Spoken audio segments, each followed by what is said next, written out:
Welcome back to the Working Lunch. We are working on having a couple of ferns on either side of us, but in the meantime, I am joined by executive editor of the Cincinnati Enquirer, Beryl Love. Thank you so much for coming on the show today. I really appreciate it. Well, thanks for having me. You have been doing news in this city for a number of years.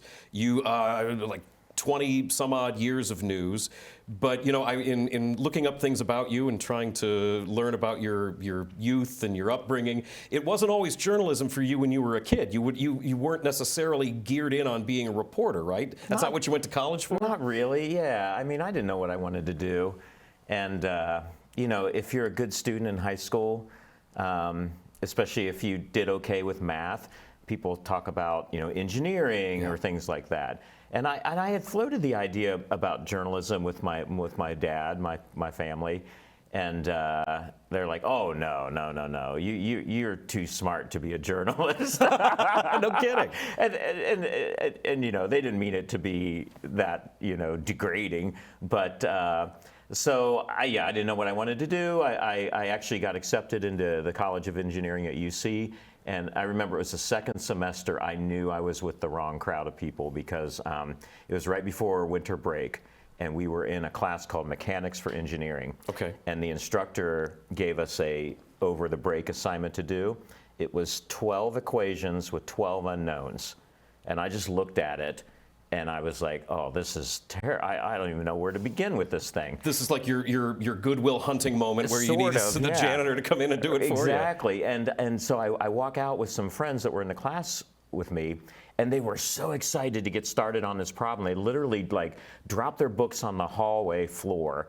And one of them was like, I think I know how to start this. And I just looked at the passion they had for that and thought, I don't have that. I need to find my people. And that's when I stumbled into the office of the UC News Record. And I wanted to be a journalist ever since. So being a reporter was on your radar in some way beforehand? Yes, I liked writing. I liked, my family were big news consumers. We, you know, always had the paper. We always, you know, my mom had TV news on.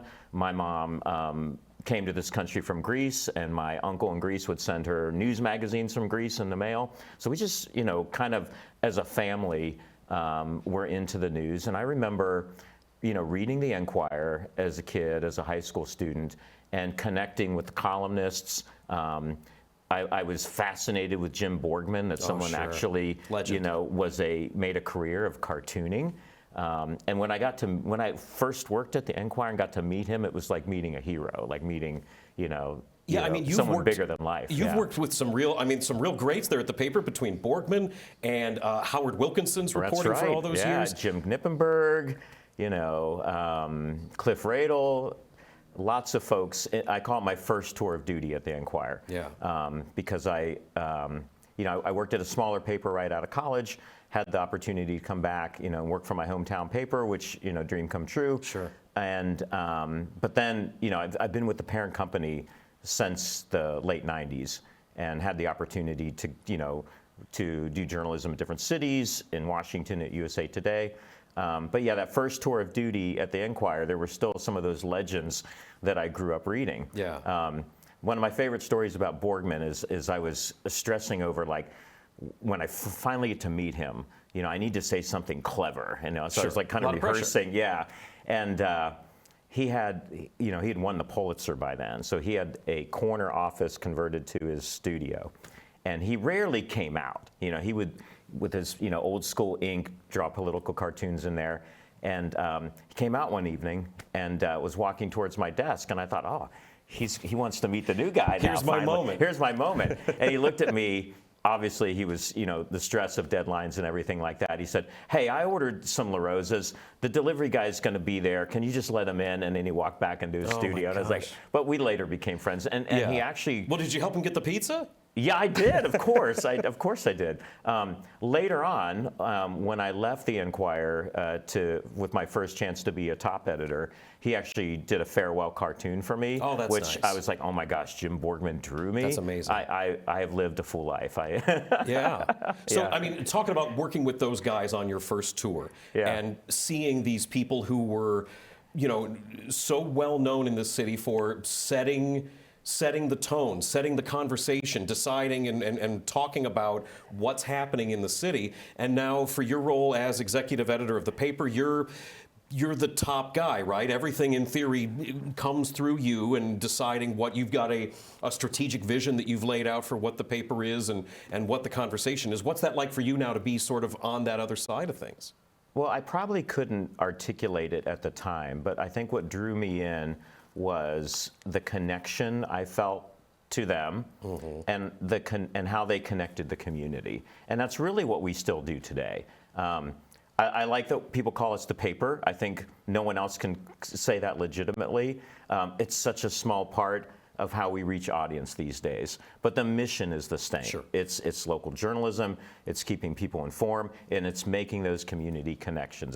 It's helping people feel like they're connected to the community, whether they're reading, about crime and public safety, or they're trying to figure out where to go out to eat on the weekend, keeping up with their favorite sports team.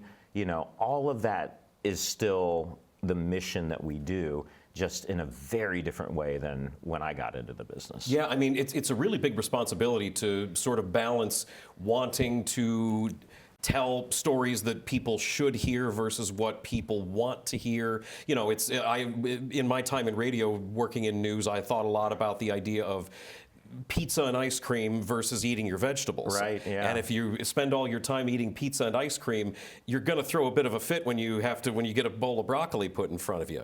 Is that sort of maybe your feeling of things on the paper side? But I think we have to challenge ourselves. If we feel something is important and we present it in a dreadfully boring way, then that's on us, right? We have to understand the ever-changing needs and preferences of our audience. People, I think, do want to stay informed. They want to be in the know. Like, FOMO is a real thing. Sure. But if we don't evolve as our audience evolves, then that's on us. So, take politics or take, city government. You can cover that in a dreadfully boring way, or you could drill down and find out what people really care about. And that's all about understanding who your audience is, and that you're not writing for the mayor, you're not writing for city council, you're writing for the people of Cincinnati. And you have to put yourself in their shoes and understand, what do they really need to know? What questions would they ask? Right. And then you can be successful. And I think that's part of evolution is, I like, I share this a lot, but when I get invited to speak, I have a slide of people attending a funeral. And that's a good and start. then I put up the Mark Twain quote about news of my death has been greatly exaggerated. When people find out what I do, they almost treat me like I've just had a death in the family. Like, really? the newspaper, that must be so hard, because they are thinking about what a newspaper used to be compared to what a digital news organization is today. So telling that story about, that we're still around, we're still vital, we're just, we still have the same essential mission, but our main reason to exist is not to publish newspapers, not to print newspapers. That's an 1800 era manufacturing business model that's not who we are today.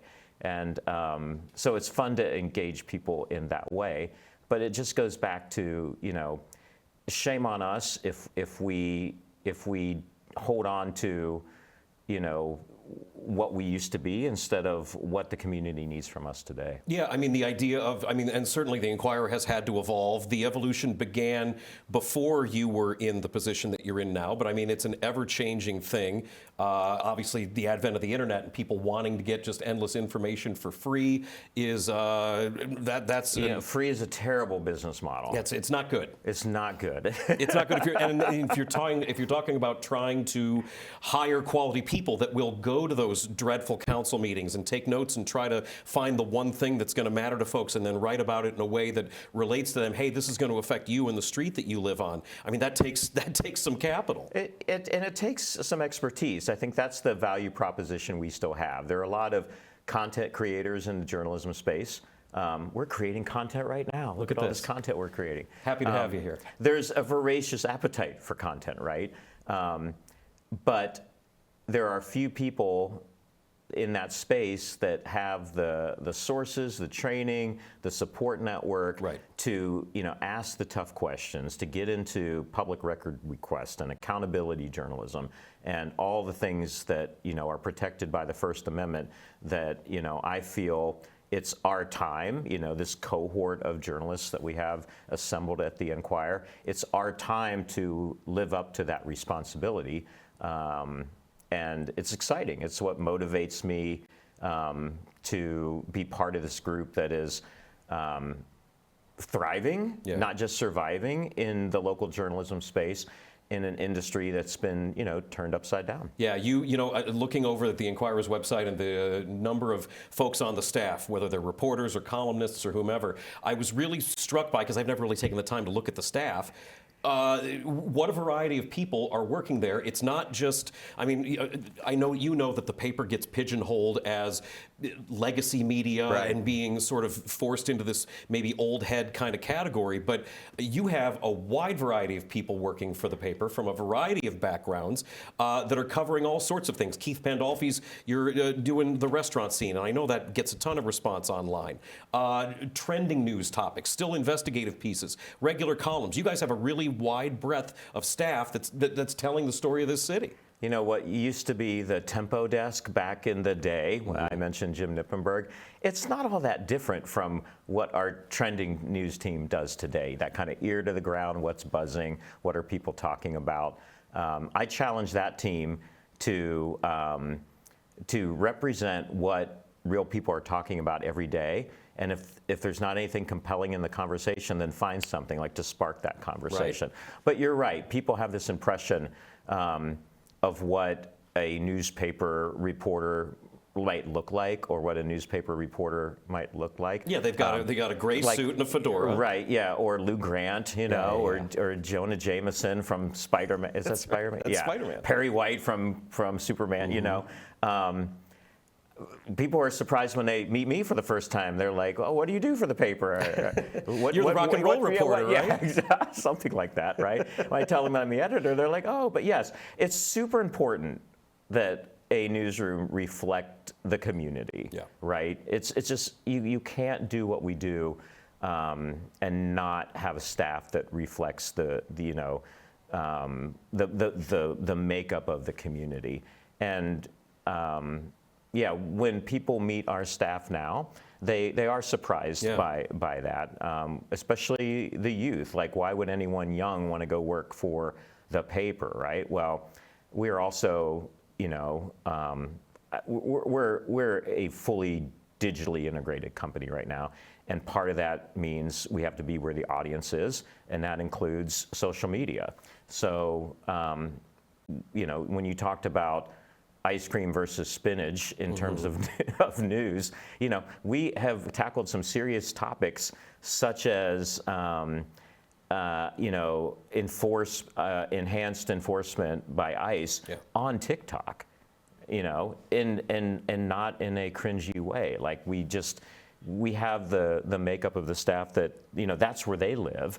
Right. That's what you're talking about, being able to meet people where they're at and be able to respond to something quickly, which has been traditionally a little bit of a weakness in print media, is being able to respond quickly. Right. Now that's a new opportunity. It's a new avenue to be there right as something's happening. We are managing in parallel two separate businesses. Like I said, a manufacturing era product that's the print newspaper. We still have, especially on Sunday, thousands of people that are in the habit of having a print newspaper. And I think that's a cool thing. I think we're seeing it stabilize, the decline in print audience as we grow digitally. We're seeing that stabilize. And, one of the questions I get asked a lot is, how much longer are you guys going to do print? And my answer is, we're going to do it as long as the market demands it. Right. And there's a strong demand for it now. And I think, it's not the mass platform it used to be. We have other platforms that are way more efficient to deliver breaking news than print ever was. But there's something that people still want to hold in their hands. But there's something that people want to hold, we're all cognizant of our screen time. Like my phone every week tells me how much screen time I spend, and I'm like, oh man, I got to get off my screen. Right? You know, speaking of screen time, we need to go to break. We will be back with much more from Beryl Love, Executive Editor of the Enquirer. You're watching The Working Lunch on The Crown. Stick around.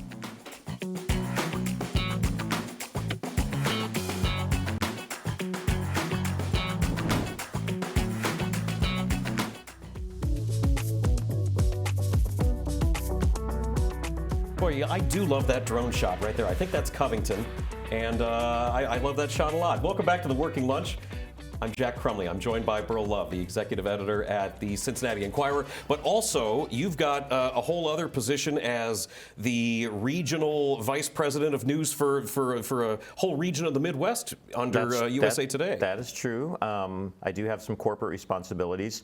The way the company is set up right now,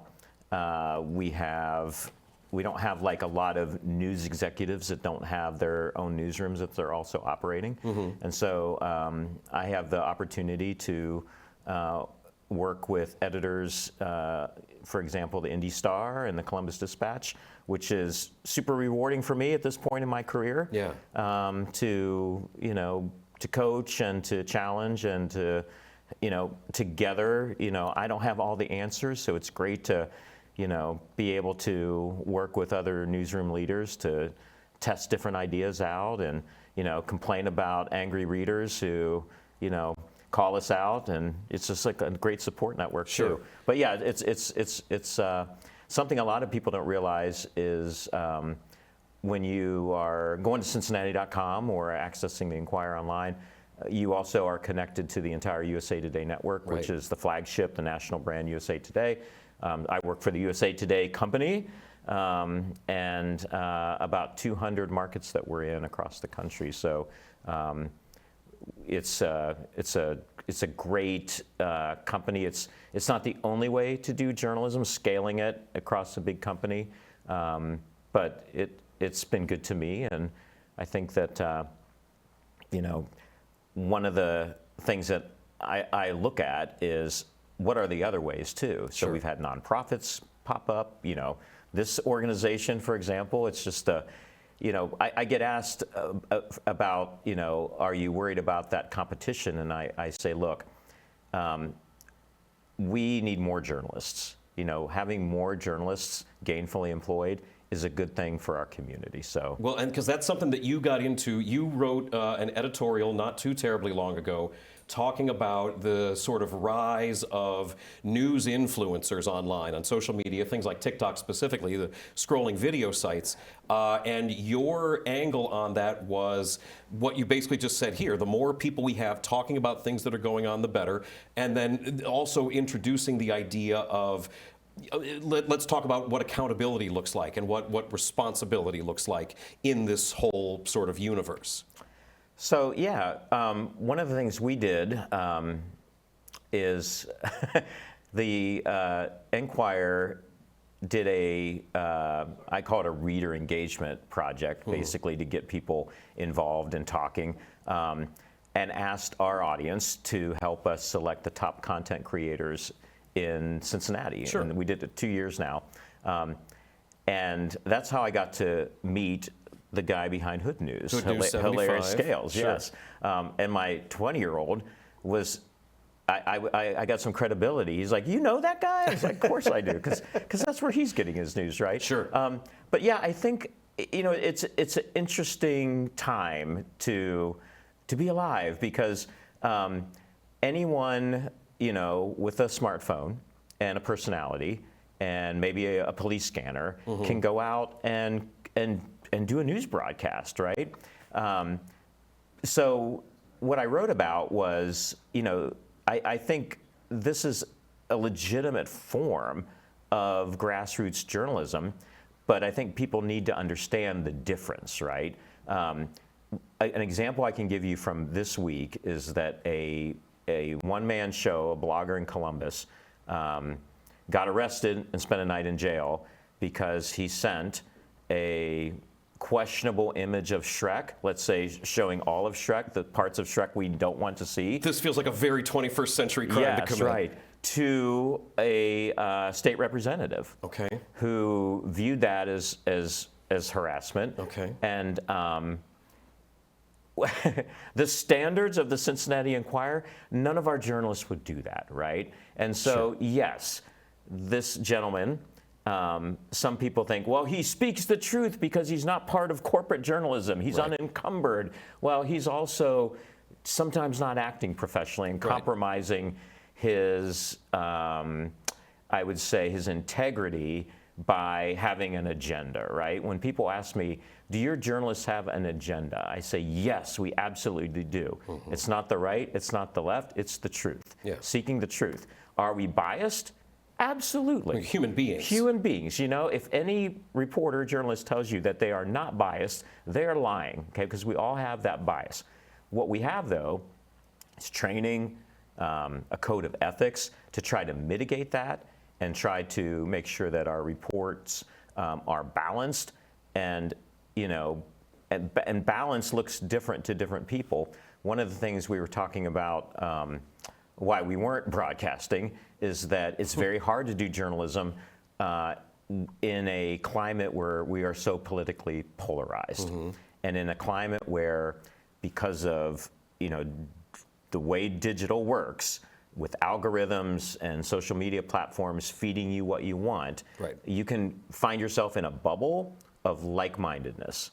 And that's not what we are about as a people, right? Yeah, that's a very challenging thing to overcome with trying to bring people honest information. So it used to be, I talk a lot about the importance of news literacy. It used to be that even if you disagreed with something that you read or you heard on a broadcast, you understood that, okay, well, they're presenting two sides, right?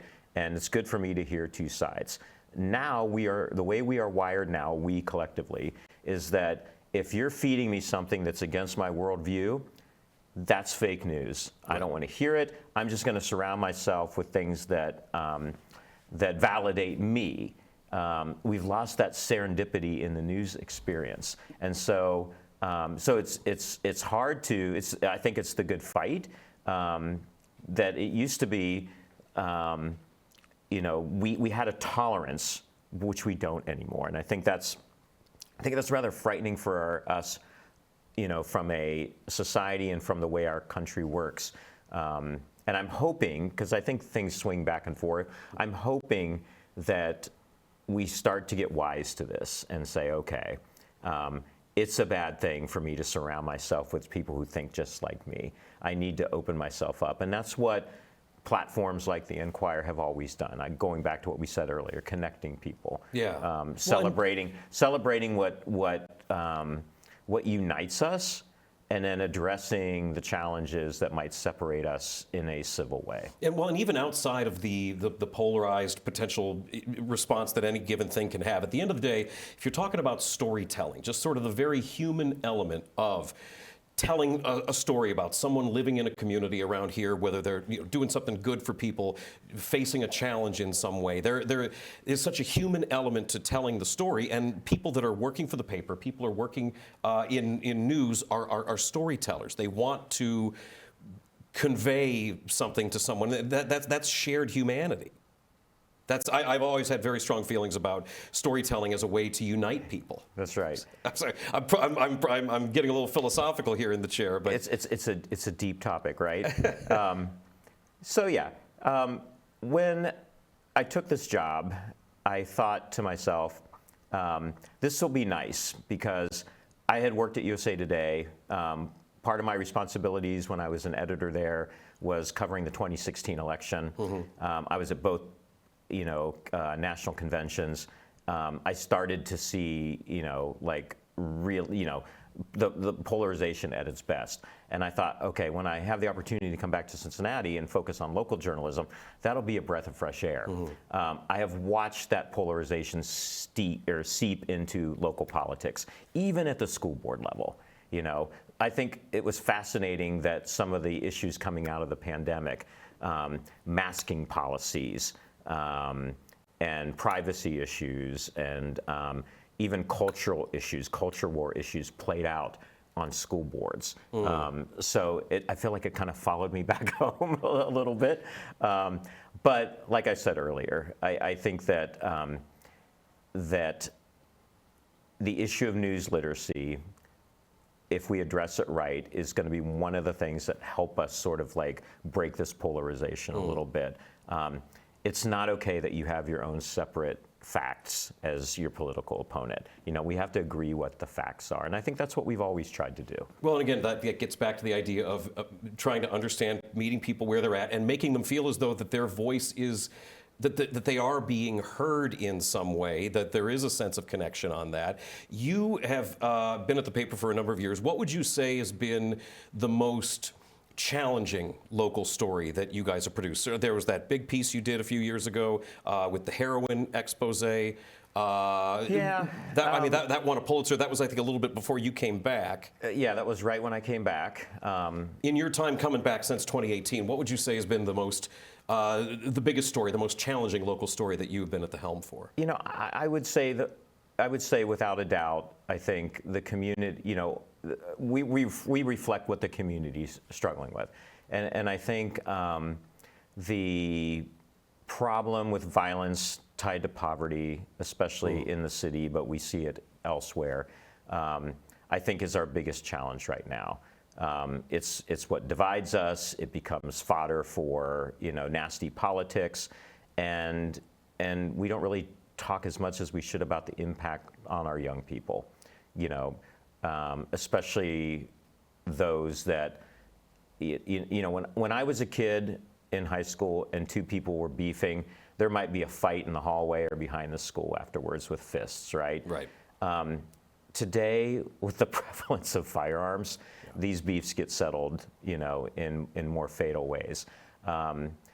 We've reported a lot on it. We've done, you know, deep dives, some enterprise work on youth violence, and it's still, I think, something that we as a community have to come together on and have more holistic approaches. You know, it's not about firing a police chief, right? It's bigger than that. Yeah.